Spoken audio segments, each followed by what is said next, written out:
막간을 이용해서 질문 아까 하고 싶다고 하셨는데 네. 있으면 하나. 질문 있으시면 해주십시오. 질문. 제가 진짜 궁금한 게 그 산에 가면은 그 떼죽 있잖아요. 떼죽. 떼죽. 네. 네. 네. 산 속에 있는 떼죽이 네. 지금 제가 알고 있기로는 한라산에서부터 이제 쭉 와갖고 중부지방까지는 다 어산까지 다 올라와서 이게 얘네들이 번성하니까 나머지 식물들이 다 죽고 있다고 저는 알고 있거든요. 그러니까 얘는 모르겠어요. 그러니까 그 숲에 그늘이 있는데 그 그늘에서 그렇게 번성하는 애들이 있다는 게 참 놀라운데 예. 그러면 이거를 다른 식물을 위해서 제거를 해줘야 되는 게 맞는 것 같은데 예. 방법이 없다고 그래요.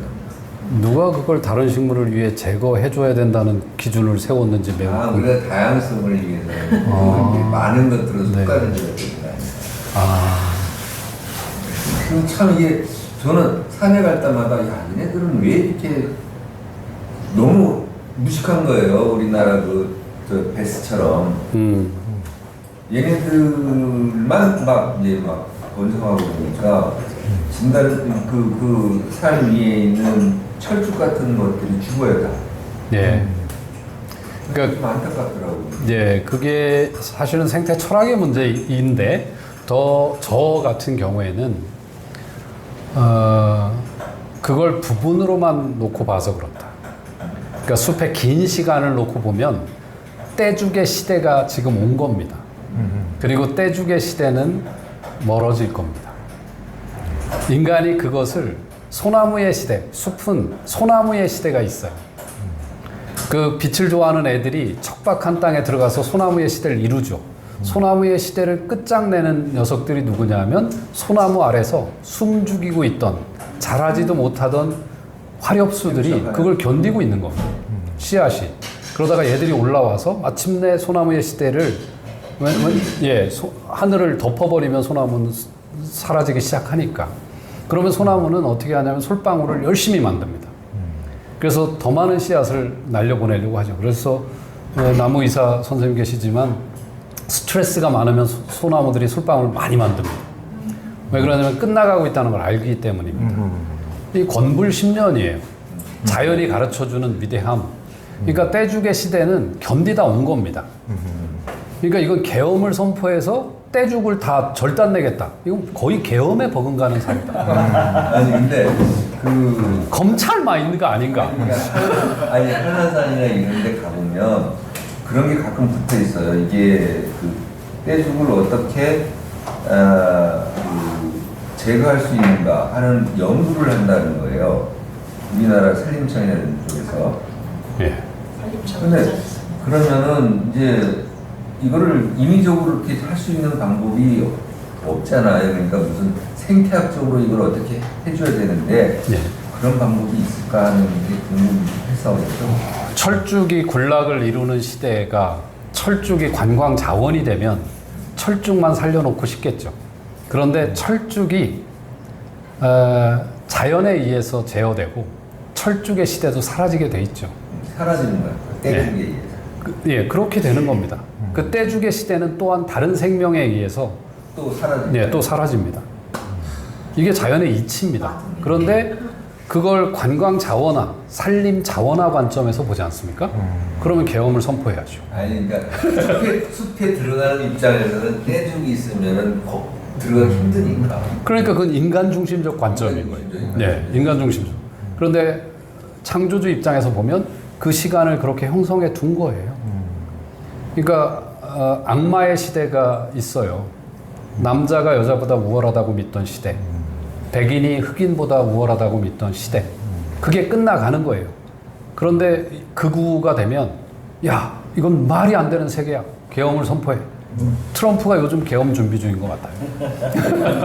숲의 중세 시대라고 생각하겠습니다. 그렇습니다. 그런 관점으로 이게 이제 공동체를 향해 숲이 던지고 있는 말이죠.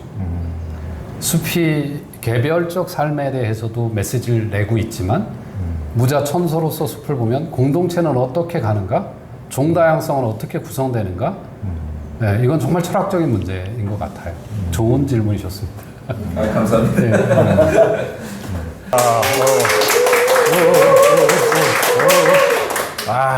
우리 그 숲의 전령들이 굉장히 소란스럽네요. 인간과 식물 모두 삶은 관계이고 관계는 대극을 이루는 이제 태극의 질서 속에 있다고 하셨는데 무슨 말씀이십니까? 예, 태어나는 순간 관계 속에서 태어나죠. 그러니까 앞서서 산 부모 조상 때문에 씨앗이 되었고 그게 땅에 떨어져서 발화하려면 햇살이 있어야 하고 수분도 있어야 하고 양분도 있어야 되고 이 조건들이 갖춰져야 합니다. 그것을 불교에서는 연기라고 하는 거죠. 연기, 일어서는 겁니다. 그것에 의해서. 근데 그렇게 그러면 일어서면 자기를 도왔던 관계입니다. 햇살, 바람, 물. 그런데 이 물이라고 하는 것이 식물에게 좋기만 한가? 물이 과하면 뿌리가 썩게 되죠. 바람이라고 하는 것이 산소를 머금고 있고 그래서 씨앗이 종자 생리를 시작해서 발화하도록 도왔는데 이 바람이 거세게 불면 이 나무 입장에서 이건 정말 대단히 모진 관계가 또 되는 거죠. 그래서 대극의 특성, 즉 반대의 극이 서로를 떠받치고 있다. 이것이 태극이 품고 있는 대단히 중요한 모습인데 일음일양, 한쪽 면에 빛이 있다면 한쪽 면엔 그림자가 있다. 이것은 또한 교대하고 순환한다는 법칙성을 가지고 있습니다. 한 번 겨울로 찾아왔다면 기어코 봄과 여름이 찾아오는 것. 여기에 또한 희망이 있죠.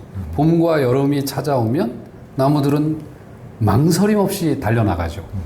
그런데 가을이 오고 서리가 내리고 눈보라가 치며 다시 너는 멈춰야 할 때라고 하는 이 메시지를 전하는 시기가 또 찾아옵니다. 이게 대극의 특성인데 좀 전에 대나무 말씀드린 것처럼 대나무는 태어나는 자리가 양분 좋고 빛도 좋은 자리.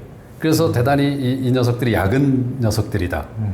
그러면 양분과 빛은 자기를 도와주는 생의 관계지만 반대로 숲 가장자리라고 하는데 치열함이라는 것, 다른 생명과의 경쟁 관계, 이것은 극의 관계로 찾아오죠. 그렇죠. 그리고 거센 바람을 최전방에서 만나야 한다는 것은 극의 관계로 또 찾아옵니다.